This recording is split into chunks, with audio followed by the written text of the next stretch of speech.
ಮುಖ್ಯಮಂತ್ರಿಗಳು ನಮ್ಮ ಮಾತುಗಳನ್ನು ಕೇಳಿಸ್ಕೋಬೇಕು ಅಂತ ನಾನು ಮೊದಲನೇದಾಗಿ ವಿನಂತಿ ಮಾಡ್ತಾ ಇದ್ದೀನಿ. ನಾವು ಯಾರು ಇವತ್ತು ಆರ್ಸೆಲರ್ ಮಿತ್ತಲ್ ಕಂಪನಿಗೋಸ್ಕರ, ಅದೇ ರೀತಿಯಲ್ಲಿ ನಮ್ಮ ಆರ್ಸೆಲರ್ ಮಿತ್ತಲ್ ಕಂಪನಿಗೋಸ್ಕರ,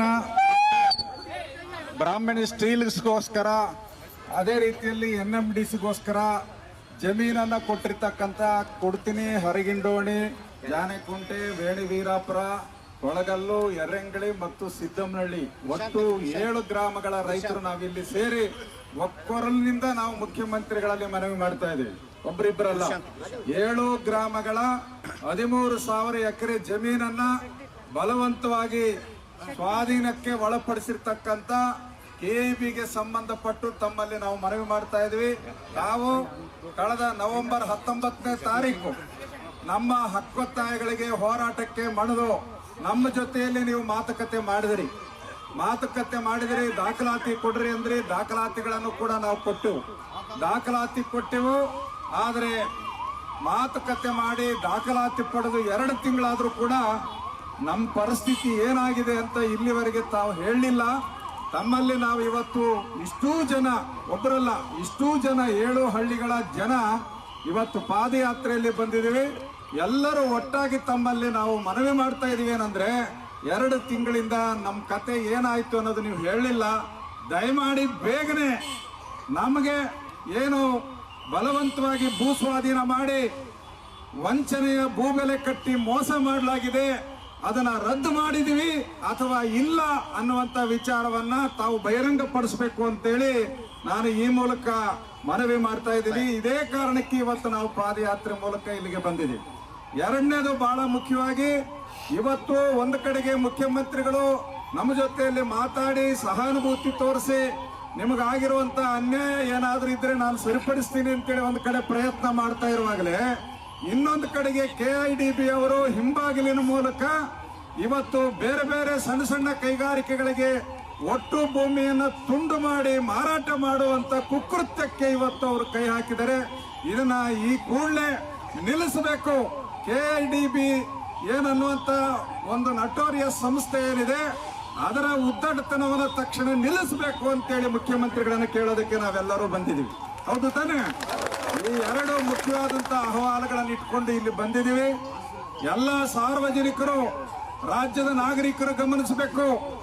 ಈ KIDB ಅಂತಕ್ಕಂಥ ಸಂಸ್ಥೆ ರಾಜ್ಯ ಸರ್ಕಾರದ ಆವತ್ತಿನ ಮಂತ್ರಿಗಳು ಸೇರಿ ಅಧಿಕಾರಿಗಳೆಲ್ಲ ಶಾಮೀಲಾಗಿ ನಮ್ಮ ಜಮೀನುಗಳಿಗೆ ಸರ್ಕಾರದ ಮಾನದಂಡಗಳನ್ನ ಉಲ್ಲಂಘನೆ ಮಾಡಿ ಅತ್ಯಂತ ಕಡಿಮೆ ಬೆಲೆ 8 ಲಕ್ಷ ರೂಪಾಯಿಗೆ 1 ಎಕರೆ ಅಂತೇಳಿ ಇವತ್ತು ಖರೀದಿ ಮಾಡಿದ್ದಾರೆ. ಬ್ರಾಹ್ಮಣಿ ಸ್ಟೀಲ್ಸ್ಗಾದ್ರೆ 5 ಲಕ್ಷ ರೂಪಾಯಿಗಳಿಗಿಂತ 1 ಎಕರೆಯನ್ನ ಇವತ್ತು ಖರೀದಿ ಮಾಡಿರ್ತಕ್ಕಂಥದ್ದು ನಾವು ನೋಡ್ತಾ ಇದ್ದೀವಿ. ನಾವು ಅದನ್ನ ಸ್ಪಷ್ಟವಾಗಿ ಸರ್ಕಾರ ಕೇಳಿದೀವಿ. ಮಾನದಂಡಗಳನ್ನ ಹೇಗೆ ಇವತ್ತು ಮೀರಿ ಅತ್ಯಂತ ಕಡಿಮೆ ಬೆಲೆ ಬರುವಂಗೆ ಅಧಿಕಾರಿಗಳು ಮಾಡಿದ್ದಾರೆ ಅಂತಕ್ಕಂಥದ್ದನ್ನ ಸಾಕ್ಷಿ ಸಮೇತ ನಾವು ತೋರಿಸಿದೀವಿ. ಜಿಲ್ಲಾಧಿಕಾರಿಗಳು, ಅವತ್ತಿನ ಜಿಲ್ಲಾಧಿಕಾರಿಗಳು ಒಪ್ಪಿ ಅದನ್ನ ಬದಲಾಯಿಸೋದಕ್ಕೆ ಕೂಡ ಇವತ್ತು ಸರ್ಕಾರಕ್ಕೆ ಒಂದು ಶಿಫಾರಸನ್ನ ಮಾಡಿರ್ತಕ್ಕಂಥದ್ದನ್ನು ಕೂಡ ನಾವು ನೋಡ್ತಾ ಇದೀವಿ. ಆದ್ರೆ ಅಷ್ಟೆಲ್ಲ ಇದ್ರೂ ಕೂಡ ಇವತ್ತು ಸರ್ಕಾರ ಈ ಮೋಸದ ಬೆಲೆಯನ್ನ ತಡೆಯಲಿಲ್ಲ. ಆದ್ರೆ ಈ ಮೋಸದ ಬೆಲೆಗೆ 8 ಲಕ್ಷ 5 ಲಕ್ಷಕ್ಕೆ ಖರೀದಿ ಮಾಡಿದಂತ ಜಮೀನುಗಳನ್ನ ಈಗ ಅದೇ KIDB ಇವತ್ತು 1.5 ಕೋಟಿ ರೂಪಾಯಿಗೆ 1 ಎಕರೆಯಂತೆ ಮಾರಾಟ ಮಾಡ್ತಾ ಇದ್ದಾರೆ. ಇದು ನ್ಯಾಯನಾ ಅಂತ ನಾವು ಮುಖ್ಯಮಂತ್ರಿಯನ್ನು ಕೇಳ್ತಾ ಇದ್ದೀವಿ.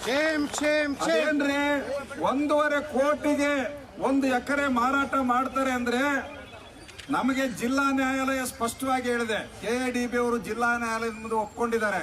ಯಾವುದಾದ್ರೂ ಜಮೀನನ್ನ ಅಭಿವೃದ್ಧಿ ಮಾಡೋದಕ್ಕೆ ಒಟ್ಟು ಬೆಲೆಯ 30% ನಮಗೆ ಖರ್ಚಾಗ್ತದೆ ಅಂತ ಅವ್ರು ಹೇಳಿದ್ದಾರೆ.